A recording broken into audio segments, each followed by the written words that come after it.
Je voudrais dire au président Barroso que j'ai apprécié son discours et qu'il va tout à fait dans la bonne direction, mais j'aimerais que nous convenions ensemble que depuis 18 mois, les institutions européennes n'avaient pas vraiment été à la hauteur, c'est en tous les cas mon sentiment, de la crise, et qu'elles n'avaient pas réussi, pour le moins, à endiguer cette crise au fond de confiance et cette crise de la dette et de la zone euro.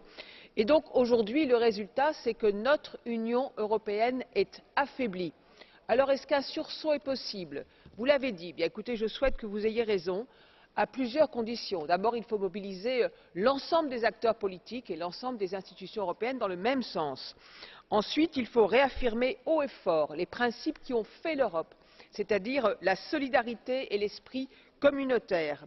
Ensuite, il faut dire que le départ d'un seul pays de la zone euro n'est pas une hypothèse. Vous l'avez dit et c'est bien.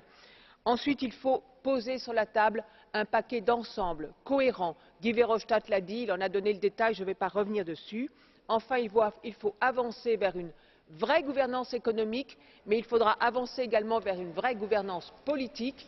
Jamais il n'y a eu autant de responsables européens et jamais probablement la voix de l'Europe n'a été aussi absente.